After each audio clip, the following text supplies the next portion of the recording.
Today we'll be looking at the organic farming principles module. So the module is broken down to three separate components: the theory, the assignment, and the practical skills. Today we'll focus on the theory portion. So it's going to be an exam, one exam worth 40%. There'll be 20 short questions worth 1% each, and 4 long questions worth 5% each. So what we're going to take a look at today is what is organic farming, an insight into organic production in Ireland, the regulation of organic production, practical changes that have to be implemented at farm level if we wish to change from conventional farming to organic, the organic market currently in Ireland, and the organic farming scheme and grant aid. So first of all, what is organic farming? It relies on ecological processes, biodiversity, and cycles adapted to local conditions rather than the use of inputs with adverse effects. Organic agriculture combines traditional, innovative, and science to benefit the shared environment and promote fair relationships and a good quality of life for all involved. Organic agriculture is a production system that sustains the health of the soils, ecosystems, and people. So that's what our organic farming is, according to the IFOMA in 2008. Organic agriculture is a production system that sustains the health of the soils, ecosystems, and people. It is a sustainable and environmentally friendly system of farming carried out according to a defined set of EU standards. It avoids the use of artificial fertilizers, pesticides, growth regulators, feed additives, and genetically modified sourced products, and the routine use of drugs and other antibiotics. This symbol here on the right of the screen is the European organic logo. This can be found in all produce produced in the EU organically, and it stipulates that at least 95% of the products that carry this logo contain organic are made from organic sources. So up to 95% of that product must be organic to carry this symbol. If we look at organic land area at the moment, only 2% of the land area in Ireland is devoted to organic agriculture. When we compare this to the EU 28, 7.7% of the EU 28 land areas devoted to organic agriculture. If we look at the main type of enterprises involved in organic agriculture, 18,500 suckler cows, over 1,400 farms. That's the biggest enterprise currently. Moving on, then we have sheep. There's currently 63,000 ewes spread over 600 farms. Horticulture, then 524 hectares spread over 300 farms. So that's a small land area per grower. Cereal production, then 161 cereal farmers over 2,426 hectares. So some of these may be mixed enterprise. We might have cattle and cereals on the one holding. We'll see later on as we go through the module how these enterprises may complement each other. 96,000 laying hens and 22,000 broilers, which will be used for meat production over 150 poultry farms. Dairy then accounts for the smallest enterprise, just 50 farms with 3,000 cows involved in dairy production. Of the EU 28, we can see where it's distributed. We have here Sweden would be the most organic country at the moment in the EU, along with Austria here in the center. So they account for most of the EU organic production. If we look at our own situation in Ireland, to see where most organic production is concentrated, so it would be concentrated in Cork at the moment. So that would be the biggest county with organic producers, followed in, seems to be distributed into the west, more so than the east of the country. Regulation and practical changes at farm level. So if we decided if we want to go into organic, so if we were a conventional farmer, conventional livestock farmer, either dairy, sheep, or even tillage and dry stock, there's a number of changes we need to implement if we wish to go into an organic production system. First of all, we need to know what the organic standards are. So there is an organic framework developed at EU level, it's implemented by the EU Council. And each member state then has a competent authority to implement the framework of organics. So the competent authority in Ireland is the Department of Agriculture, Food and the Marine. And under EU legislation, the Department of Agriculture can nominate an approved inspection body. So they can approve an organics certification body. So there are a number of organic certification bodies we'll go through in a moment. But the job then of the organic certification body would be to make sure that organic operators are implementing organic practices.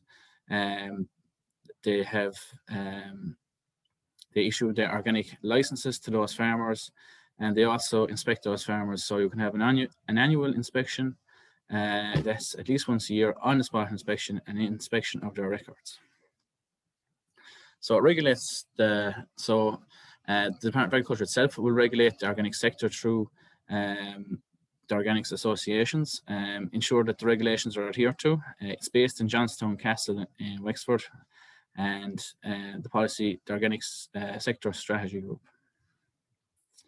So organic certification bodies in Ireland, we have the Irish Organic Association, the Organic Trust, Tutor, which is based in Gloucestershire in England, Global Trust, that's to do with organic fish farming, and what they will do will be an inspection and certification of organic farms and processors, so an annual inspection of the unit, on-the-spot inspections and an inspection of their records. So what are the practical changes at farm level if you wish to go into organic production? So you have to sign up with an organic certification body, so one of the certification bodies that we just mentioned. We have to complete an organic conversion plan and veterinary health plan. So we need to plan our transition from conventional livestock farming to organics. And this transition period is known as a conversion period. So we'll take a dry stock farmers for an example. So issues they may face would be sourcing of stock.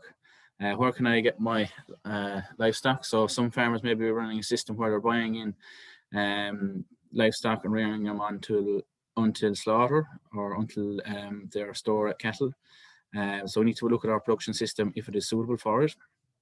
Our livestock housing, so organic cattle and livestock will have different housing requirements. Organic feed, so if we're feeding concentrates, it has to be of organic origin. Introduction of clover into pastures. It will be possible to put in clover into pastures, so we can't use any artificial chemicals or sprays, they're prohibited. So we need to get our fertilizer from an organic sources. So an organic source of nitrogen will be clover. So we need to make sure that our farm is suitable for clover production.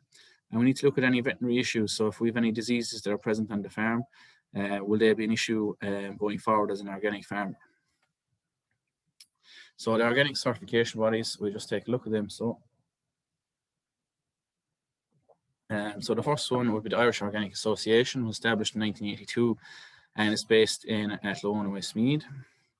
We also have the Organic Trust in Dublin, and Tutor then is based in the UK, and Global Trust. So the conversion period, so normally 2 years in duration. This period of conversion allows time for the land and the producer to adjust to organic methods. During the conversion period, the enterprise must adhere to all organic standards concerning animal welfare, artificial fertilizers, pesticides and chemicals. So even though we're in a transition period, we have to take it as if we're fully certified organic. So animal production, okay. So livestock present on the holding prior to conversion never achieve organic status. They can be used for breeding once organic status is awarded and are sold conventionally. If we're buying in livestock then during conversion period or when organic, we can only buy in conversion or organic stock. So if we're in conversion and we have the choice of buying in fully organic stock or in conversion, so another farmer that's in the same situation as you find yourself, so that are in conversion as well. The minimum conversion period then is 12 months. Okay. Origin of livestock. Only calves born 3 months after the commencement date of the conversion are eligible to achieve organic status.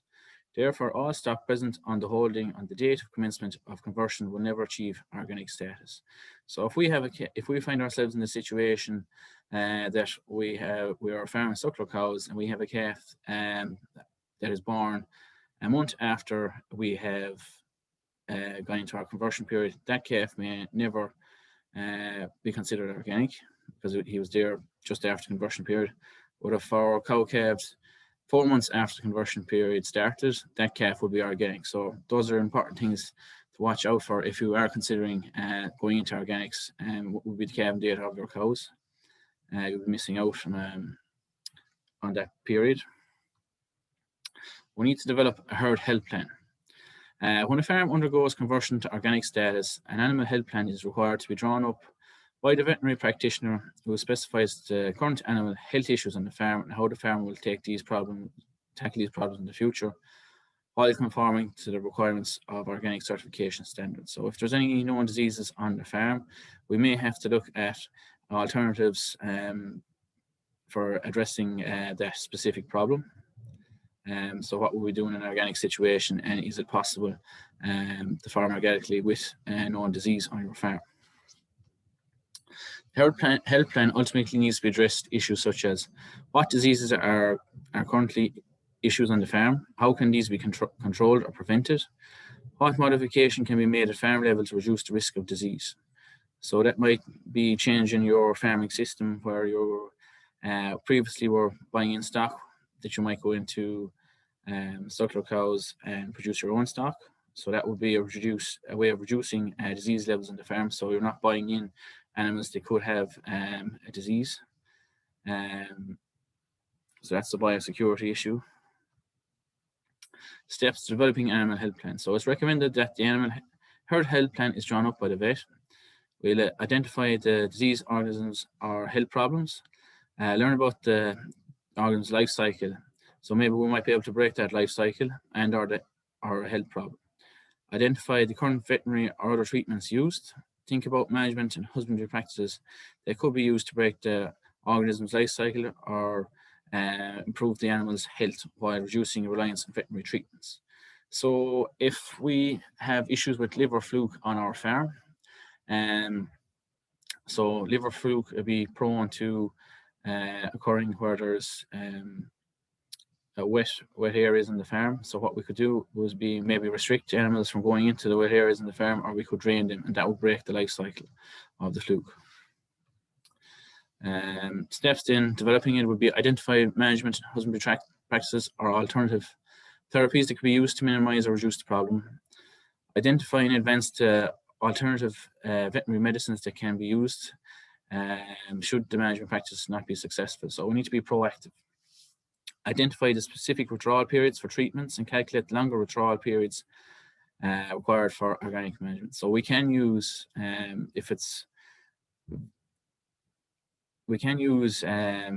some antibiotics, okay, but it has to be done in accordance with the certification body. So you may need to get prior permission, and it must be done under the advice of a veterinary practitioner. So we'll go through that there in a few moments as well.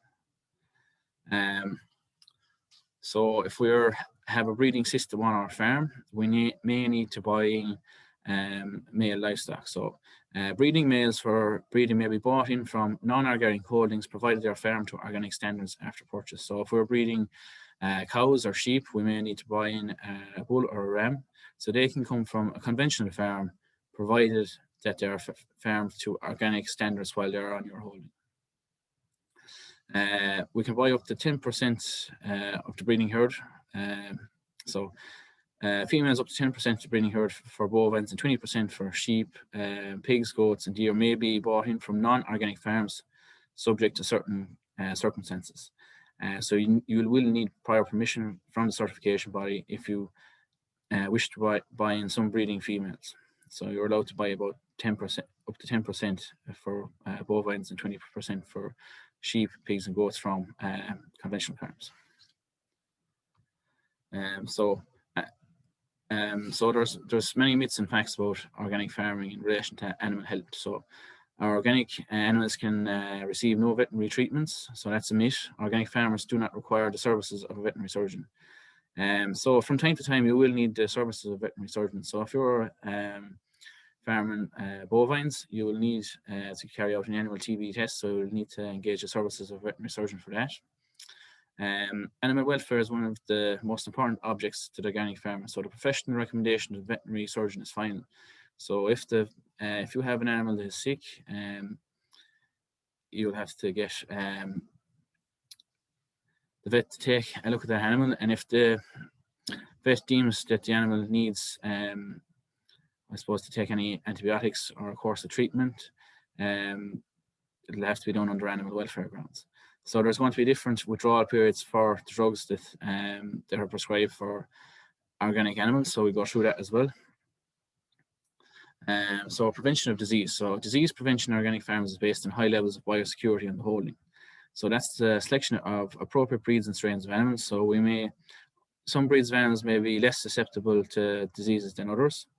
The use of animal husbandry practices appropriate to the requirements of quality feed, together with regular access to grazing areas, encourages the natural immunological defense of the animal. Provision of high quality feed, together with regular access to grazing areas appropriate to stocking densities. So we don't want to overstock our housing, okay, so that will lead to increased disease pressure and reduced animal performance. But during the house period and at grass, stress on animals, so we need to reduce the stress that could be on an animal and to encourage natural immunological defense of the animal. So organic farming is a system of production that avoids the use of routine drugs and antibiotics, but animals must be treated if they're sick. So that goes back to following the recommendations of our veterinary surgeon. So for a known problem, so like blackleg or liver fluke, mineral deficiencies, seek prior permission from the vet to treat for up to 5 years. So if you draw up your animal health plan and you have a known issue on your farm, so take for instance, we have a Clostridial disease, such as blackleg, so that can be present in the soil. So we could put that in our herd health plan that our animals will have to be vaccinated for that particular disease. So if we put in our herd health plan that our calves will be vaccinated for blackleg for 5 years, we'll be able to vaccinate those animals if we have prior permission from the certification body to treat them against blackleg, and they'll still be considered organic stock. For other problems, get once-off permission from the certification body to treat animals subject to blood and dung samples or recommendations from your vet. So you need to have some proof that they actually need to be treated for that particular issue. So if we do treat them, depending on what say we have a normal conventional withdrawal period for organic stock, then that could be double or treble depending on the recommendations on the bottle. So the withdrawal period would be the amount of time it would take the animal's body to use up that antibiotic before they can go back into the food chain, or their products can go back into the food chain. So for mutilations, in all cases, permission must be sought from the organic certification body in advance of the use of any mutilations. So what that could be considered would be the debudding of calves. So if we are debudding a calf, the calf is over two weeks old, we'd have to use an anesthetic. Okay, so we need to get prior permission from the certification body should we decide to dehorn a calf over 2 weeks, because they will need an anesthetic. So the withdrawals. So if we're using a medicine or antibiotic, there will be a withdrawal period on it, a conventional withdrawal period. So if the conventional withdrawal period is under 18 days, under the organic production system, we'll have to triple the withdrawal period. If it's between 19 and 28 days on the conventional livestock, we need to adhere to a 56-day withdrawal period on our organic livestock. Over 29 days is going to be twice the withdrawal. 7 days for eggs, 28 days for meat from poultry, soft.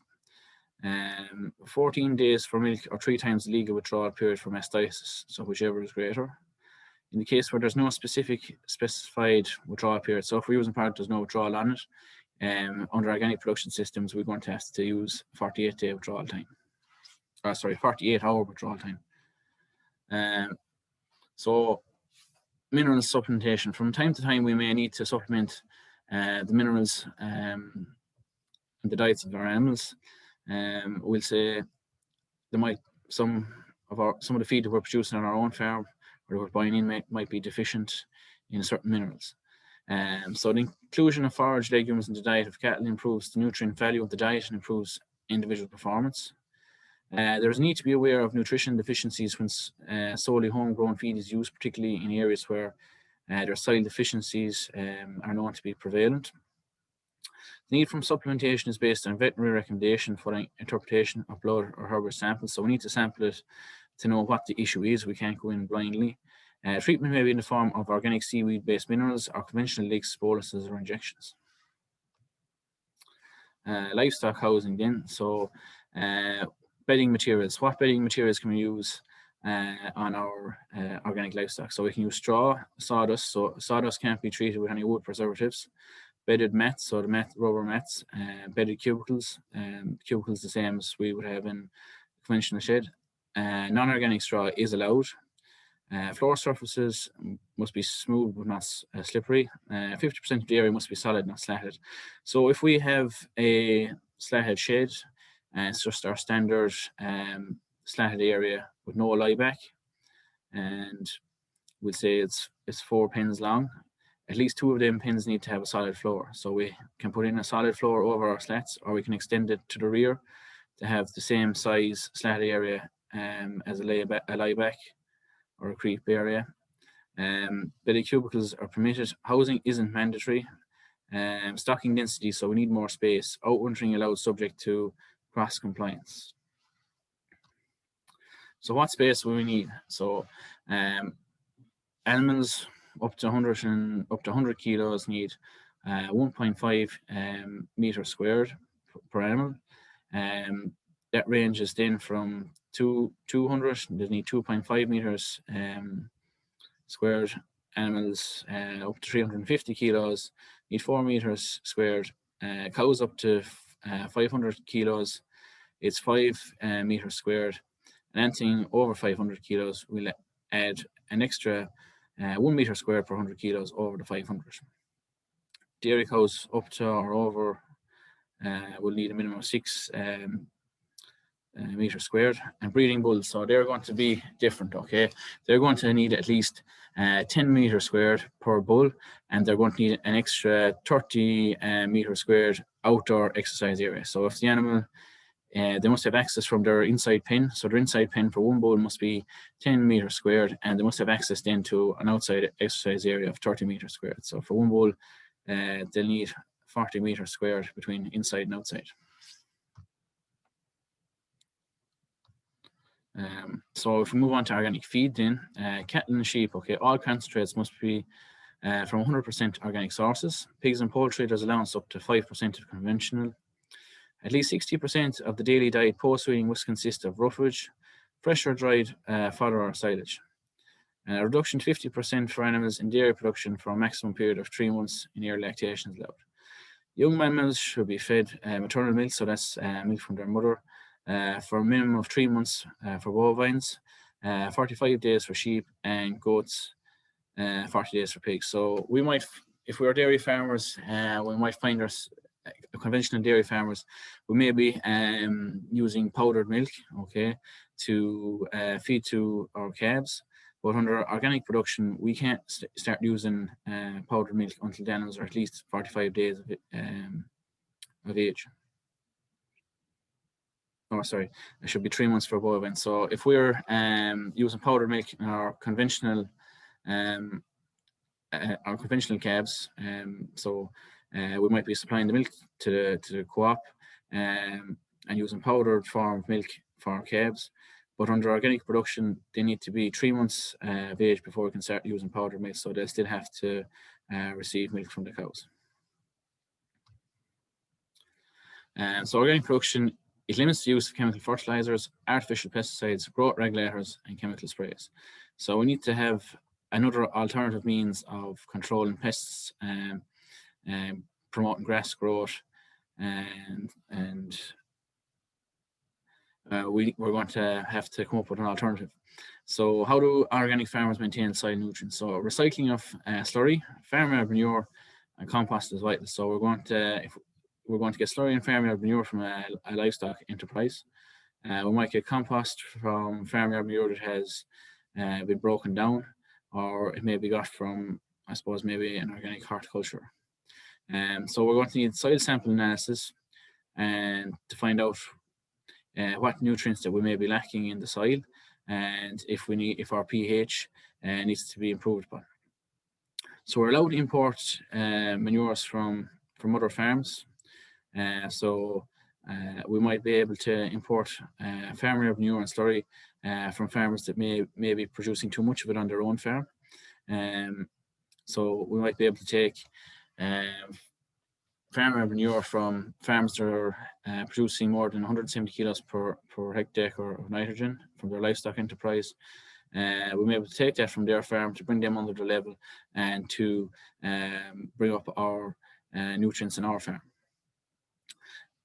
Deficits can be addressed using commercial mineral fertilizers, so that would be basic slag, rock phosphate, seaweed dust, commercial organic chicken pellets. Plants with similar pest and disease susceptibility must be separated by an appropriate time interval. So if we are planting a crop that have the same pest and disease susceptibilities or pressures, time should elapse between those two crops. So we might consider planting a different crop that doesn't have any of those issues. So we'll go through that there in a few minutes as well in our crop rotations. Our main source of nitrogen is going to be from clover. So green manures. So a green manure is a crop that is grown with the deliberate intention of returning it all to the soil and benefiting the next crop. So a green manure is grown within a rotation for the purpose of adding organic matter to the soil, making nitrogen and other nutrients available to the next crop, protecting and improving soil structure, reducing weed growth, and attracting beneficial insects. So we have an example here of a green manure that was grown. We'll see where it's been mulched or topped back into the soil, and that will be ploughed afterwards. So these are usually grown before, so winter green manures, these are usually grown before a spring cash crop. Examples of winter green manure are rye or Westworld's ryegrass. Summer green manures, these can be sown from late spring or after a crop has been harvested. Mustard would be an example of a summer green manure. So our tillage crop has been harvested. We're going to sow a fast growing crop. So that'll be our Westworld's ryegrass. It'll grow fast. We'll be able to return it into the soil and improve our soil structure. Or we could grow red clover, that would be high in nitrogen. So that will bring up the residual nitrogen levels in our field for the next crop to use. We need to make sure that we have a good soil structure, and we'll be able to know the signs of good soil structure. Good signs of good soil structure would be good plant growth, deep rooting, a crumbly soil, even brown colour, a smell of sweet earth, and lots of earthworms. A network of visible pores and cracks, and good drainage. On the other hand, then signs of bad structure would be poor plant growth, shallow rooting, soil in dark clumps or light dry dust, sticky airless mass, patches of grey or red soil, very few earthworms, a solid pan, and moss on the surface when wet. So if we want to control our weeds in grassland, we can do so by topping, applying farmyard manure that has turned into compost. Normal good management, so good drainage. Make sure if we have good drainage, we'll have less water-loving plants. A good soil structure in lime, so we have identified that we have good soil structure.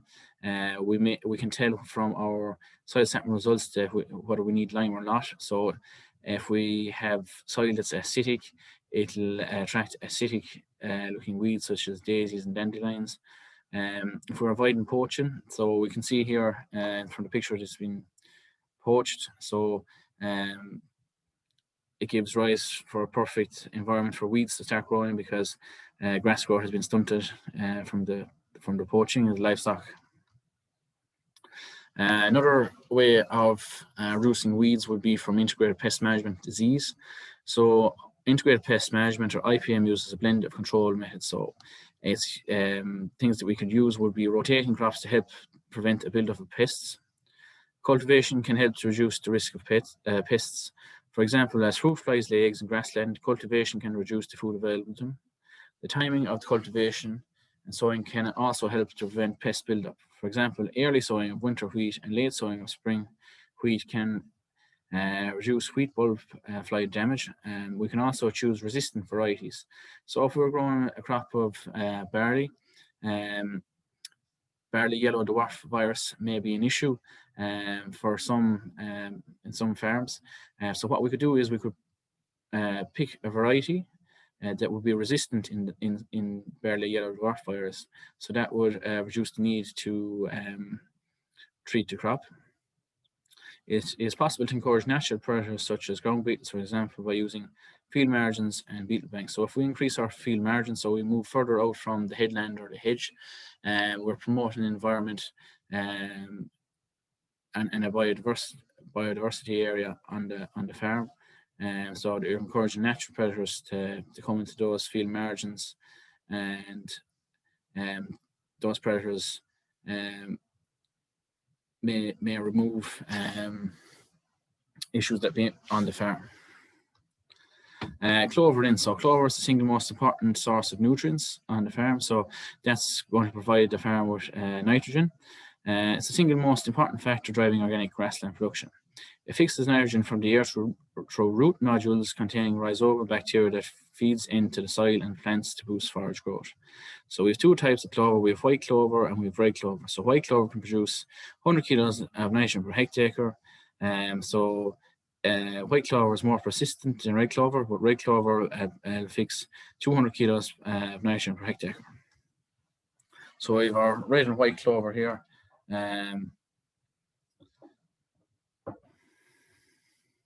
So features and advantages of white clover. So it's a creeping multi-branch growth across soil surface, styliferous growth.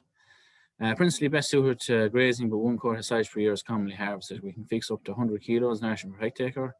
It's always sown with a companion grass, so on the ratio of 85 to 15 grass to white clover ratio, or alternatively can be undersown at 5 kilos per hectare. So undersown may be sown before or after the grass crop.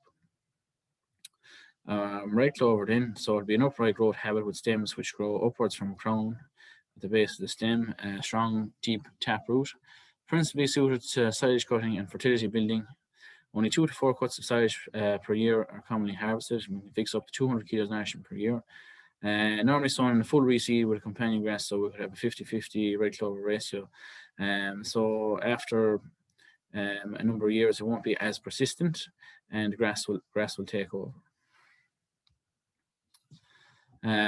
More features of white clover then would be grass clover swaths, so they're high yielding 11 to 13 tons of dry matter per hectare per year. Grass and white clover swaths are high in protein, 20-25%, and they can persist for up to 10 years under the right management conditions. On the other hand, red clover then, grass and red clover swaths, they're very high yielding, 12 to 16 tons of dry matter per hectare with no fertilizer required. So if we're organic, we can't spread for artificial N. Particularly high yields are achievable during mid-season, so that would be June to August. Grass red clover swaths are very high in protein, so they're 15-20%. It'll only persist for 3 to 4 years in a swath. Every 3 to 4 years, depending on the level in the field, you will need to reseed it. So crop rotations are the foundations of successful crop rotation and production. The role of rotations is to replenish soil in by growing legumes, principally clover, as part of a pasture, but also some green manures and cash crops. Manage weed, pests, and disease levels by introducing ecological diversity in space and time. Maintain soil organic matter and structure, principally through a pasture phase, but also by using green manures. Plan for a diversity of crop and animal enterprises to spread financial risk, stress-proof the farm business. An annual rotation should be established where there is a balance between fertility building and nutrient demands in crops. Include crops with different rooting system. Plants with similar pest and disease susceptibility must be separated by an appropriate time interval. Rotations on predominantly horticultural units which rely on the use of external inputs should demonstrate that they are moving towards a better balance between fertility building and nutrient depletion and away from total reliance on outside inputs. So it should be an integrated system, making maximum use of legumes and green manure cash crops. So weed control, so our rotation design will reduce the weed burden. Our cultivation techniques, the variety that we should select, the time of sowing, and the use of false and stale seed beds. So weed control, so if we look at a false seed bed, okay, so we can prepare our seed bed as we would conventionally. We can let time elapse. The weeds will start to grow. We can retill the soil, and what that will do is stunt the weed growth. It'll give it a shock. We can sow our seed in, and our crop then should have, in dry conditions, should overtake the weeds and weed them out. Weed control, so cultivation methods. So we could use a tine harrow. So we have tines on the harrow that go down between the row, our crop. So in the areas where we didn't sow any seed, weeds may occur. So we should be able to hit them manually with our tine harrow. We have a tractor mounted brush hoe, so it's like a road sweeper. You go down between the rows of the crop and it'll check the growth of, make contact with the weed and check its growth. Or you have a camera guided inter-row harrow or row crop. What will this, it will do, I recognize the weeds from a camera guidance system, tell the difference between the weeds and the crop, and it's going to hit the crop and bury it as it goes along the row. Our min-till techniques then. So min-till is a very shallow cultivation. There's a little number of passes as possible, so that's stopping compaction. It's a minimum distribution to the soil structure, so it's not going to affect our soil structure too much. Advantages then would be improved soil structure, which increase earthworm populations. The disadvantages then would be depressed yields. So for a number of years, we might have a lower yield, but that will start to stabilize, and increased levels of grass weeds. Nutrient requirements. So maintaining optimum soil fertility and plant nutrients and soil health is the foundation of organic farming. Nitrogen is replenished by legumes. So we talked about clover, so we could use peas and beans as well. While phosphorus, potassium, and other nutrients are replaced by importing either allowable forms of mineral rock, fertilizer, or organic matter. Regular field by field soil nutrient tests and nutrient budgets are therefore essential management tools for organic farming. It's important that we apply lime as well according to our soil analysis. So sources on the farm of mineral fertilizers would be a source of phosphorus then would be ground rock phosphate. Source of potassium then could be poor potassium salt, potassium sulfate. Other minerals fertilizers commonly used would be basic steelwork slag and seaweed fertilizers. Achieving good levels of soil fertility and organic farms depend on soil organic matter and nutrient supply, knowledge of crop or milk meat removals, and soil sample results. So every time we take a crop of maybe silage or we let livestock into graze, they're going to remove some of our nutrients with them. So regular inputs of organic manures and sometimes permissible mineral fertilizers need to be applied to make up the shortfall. So if we're producing 1,000 litres of milk, we're going to remove 0.9 to 1 kilo of P and 1 to 1.5 kilos of K. For every kilo of dead weight, so if we had an animal that killed out 300 kilos dead weight, we were removing 3 kilos of P and 0.6 of K. 1 ton of silage, so dry matter. So depending on the yield of the field, so we can multiply it by how many tons we harvested if we know. So for every ton that we've harvested, we're removing 3 to 4 kilos of P and 25 kilos of K. Grain, then if we're running a tillage enterprise, is going to remove 3.4 kilos of P and 4.7 kilos of K per ton. So depends on the yield per hectare. So we could have yields of 3-4 tons. Grain and straw. So if we're removing the grain and baling the straw, we're going to remove more P and more K. And leaching, so that's depending on the rainfall in the area, we'll remove K from the site. So lime then removed from grassland. So from 1 hectare, so one bullock, he's going to remove 60 kilos per year of lime. From silage in, for taking 5 tons of silage or 8 to 10 round bales, we're removing 180 kilos of lime from that 1 hectare. So our organic market. So if we're producing organic animals, we need to, or organic products, be it horticulture, animals, meat or milk, we need to market to sell it in. So the Irish organic market in 2017 was valued at 1.62 million. Okay, 1% of food sales nationally is organic, 40% growth in the previous 3 years from 2014 to 2017. Okay, so if we look at, I suppose, by enterprise, so organic cattle or beef, so organic finished beef animals, presently they're looking for cattle between 250 and 400 kilos dead weight, so they're generally going to command a price of 15 to 20% above conventional price. So whatever the conventional price is on the day, organic animals will receive 15 to 20% more.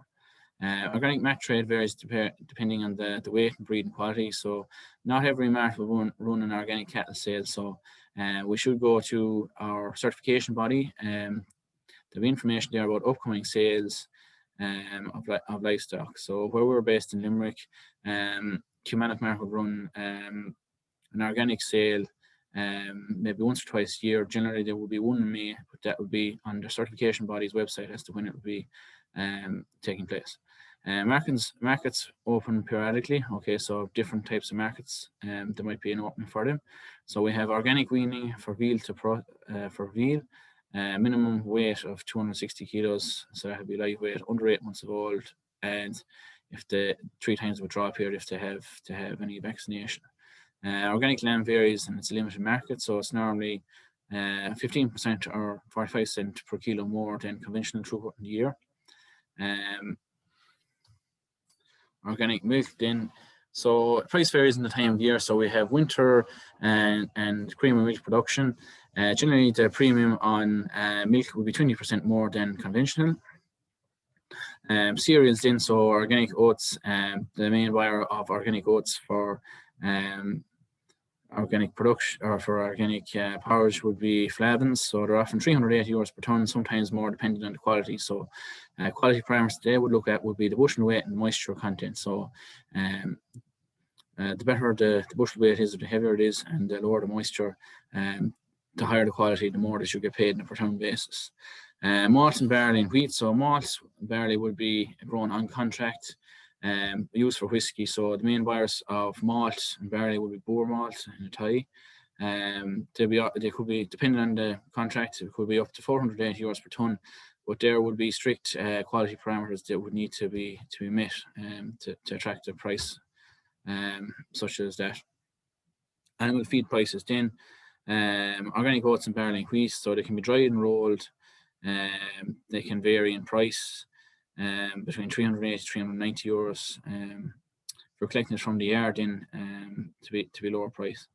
Combi crop, so a combi crop could be where we'd be growing I suppose a source of protein with our source of energy. So wheat and barley and oats would be a source of energy. If we sowed peas or lupins with them, that would be a combi crop, that would be a source of protein, so to be higher price again. Vegetables and fruit then can be there can be a variation. Mostly would be direct sales from farms. So horticulture, it's around 1% of organically certified land. 2012 was 300 growers and 322 hectares, normally around 5 hectares. Cereals then, so from 2006 to 2016, you can see the number of growers and the number of hectares have increased. We're importing 15,000 tons of organic cereals or ration to Ireland. So the cereal, so there is an opportunity there to grow organic tillage crops on farms. Most grain growing kept on farms or traded farm to farm. So yields in or in spring varieties then can be around 3.7 tonnes per hectare or 1.5 tonnes per acre. Winter then could be 6 tonne, a winter crop 6 tonnes per hectare or 2.4 tonnes. Generally, a livestock enterprise and tillage enterprise and a farm would complement each other. So that's why there'll be more farm-to-farm trading, or we kept on farm. So if we're growing barley, for an example, we can use the barley to feed to the cattle for the winter feed. We can use the straw then to bed the livestock, and we can use the farmyard manure and slurry produced by the livestock and to spread for fertilizer for our barley crop and to grow grass on our livestock enterprise. So that's how two enterprises will complement each other. Organic and in-conversion cereals. So you can see what the biggest crops are. So spring oats, spring barley, and winter wheat. So spring oats being the main crop, and spring barley and winter wheat, winter oats being in the minority. Current cereal production then, so it's currently 2,134 hectares at 3.4 tonnes per hectare. Demand then is, we're looking for demand of 6,850 hectares or 240,000 tonnes. So what's currently there's 200,000 tonnes of pig meat produced, 1,800 tonnes of sheep meat, 5,000 tonnes of chicken meat produced, and 3,000 tonnes of milk or milk solids. So if you look at animal feed, okay, so homegrown combi crops, so wheat and peas, wheat being the energy and peas being the protein. Peas will also fix nitrogen as well. So cost to produce about 150 tonnes. If you compare it to buying it in, then it costs about 500 euros per tonne.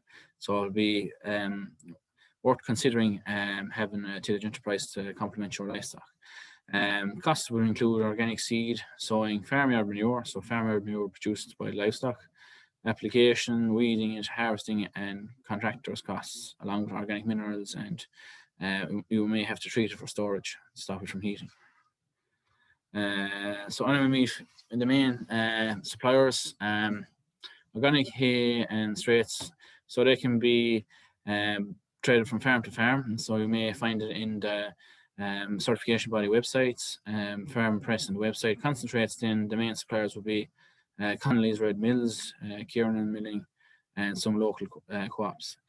Some of them will be advertised on the certification body's website. So this is the Irish Organics Association's certifications website. So you can find some classified ads, so for events, feed and fodder, land for sale or rent, looking for people sourcing livestock and stuff like that. So the certification body will help in that way as well. So markets and summary. So opportunities to supply organic produce in several sectors. So there are demand for organic food at the moment. You'll need to talk to relevant processors so to see if there is demand. So the main processor for organic beef would be Good Herdsman. Some of the main dairy processors for milk would be the Village Dairy or Glenisk. So opportunities exist to substitute imported products such as cereals, fruit and veg. There might be a niche market. In terms of dairy, there's global market growth opportunities. Lamb is currently underdeveloped at the moment, and the expansion of the sector is driven by demand. So there seems to be market demand there at the moment. Organic support. So what supports are available to organic farmers and people considering to enter into organics?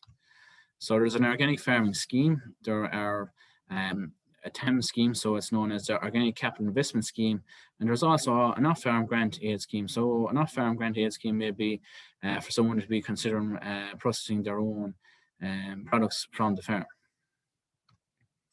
So the Organic Farming Scheme, so updating it. So it was in 2015, tranche 1 with 600 organic applications were accepted. And in 2018, then tranche 2 was opened. There was 225 applications waiting approval. So there was a ranking selection criteria, so places were limited. And currently there is a scheme in operation or open this spring for 2021. So conversion periods then for our livestock enterprise will be 2 years, arable and horticulture 2 years, and perennial crops then be 3 years. Shorter conversion periods for horticulture, pigs or poultry may be permitted without prior approval from an organic certification body. So the conversion period will be higher payments. So under the organic farming scheme, there will be higher payments for people in the conversion. They must follow the organic standards and EU regulations. So if we want to avail of the organic farming payment rates and livestock and tillage, so for year 1 and 2 in conversion, so for 3 to 60 hectares in a livestock enterprise, we'll be getting €220 per hectare. So we need to have a minimum of 3 hectares and a maximum of 60 hectares to claim the €220. Tillage then, for the first 20 hectares, it'll be €260 per hectare. After that, it'll be a reduced rate of €220 per hectare. For full symbol, so our conversion period has expired. So again, we look at our minimum of 3 hectares, our maximum of 60 hectares. That payment is now reduced to €170 per hectare on both the livestock and tillage enterprises. And an additional €30 per hectare is available for sown red clover, but that's limited to a maximum of 10 hectares. For horticulture then, during conversions in years 1 and 2, a minimum of 1 hectare and a maximum of 6 hectares attracts a payment of €300 per hectare, and in full symbol then it's going to be €200 per hectare. If we're over 6 hectares then it's reduced to, in conversion years 1 and 2, it's reduced to €220 per hectare or €170 per hectare for full symbol if we're more than 6 hectares. Terms and conditions of the organic farm scheme. So it's a 5-year standalone scheme. So after 5 years, that rate of payment is reduced to the same as your basic area payment. Payment on forage area, own land. Okay, you must own it, or else you have a long-term lease over 5 years. No payment on commonage or conacre. So if you're conacre, if you have a lease that's only yearly, you need to have at least 0.5 of a livestock unit. So you need to have some livestock on the farm. You need to have at least half a livestock unit per hectare to be considered for the full payment. Lease land payments. So we need to have a minimum for 5 years. Partial conversion is allowed. So organic farming scheme allows priority access into glass. So if you're an organic farmer, you'll be considered a priority to enter into the glass scheme. So glass will be coming to an end shortly, but when participating in both glass and the organic farming scheme, your organic payment is foregone on certain glass actions. So when you're drawing up a glass action plan, you may have decided to have an area of a traditional hay meadow, or a low input permanent pasture, a wild bird cover, or an environmental management of fallow land. So if you selected any of those options, you won't be eligible to draw the organic payment on the same area that you have selected for those measures in glass. So the organic capital investment scheme then, so it's for on-farm investment, buildings and machinery. So you apply through your agfood.ie. The rate is 40% grant for a farmer, or if you're a young trained farmer, it's 60%. The maximum investment in is 80,000 or 160,000 for registered partnerships for a period of the scheme. It's going to end, it's still available this year. You have to apply through agfood.ie. There'll be for capital investment scheme, it covers farm buildings, and where it differs from, I suppose, our capital investment scheme for people who aren't organic will be that there are grants available for certain types of machinery. So we go through this in our a part of our assignment the next day. The organic processing scheme, so that can be off farm. So it's a 40% grant. So it's a maximum of 1.2 million investment for the period of the scheme, and it will require a business plan. So the terms and conditions are available on the Department of Agriculture and Food and Marine's website. Various information. So organics, so there's frequently asked questions, organics and options, steps to organic conversion, and schemes of grant aid and training. So if you are going into organics, it requires that you participate in a training course. So all this, there's extra information available through the Teagasc website as well. Take home messages then. So organic farming aims to produce healthy food to high standard of animal welfare and environmental responsibility, requires an interest and an ability to plan. Often not many changes required, especially in dry stock farms. Scheme payments and land-based schemes, they're currently open again for grants for capital investment as well. Maintain productivity with clover, lower costs of farming versus conventional, high production product prices to compensate for the extra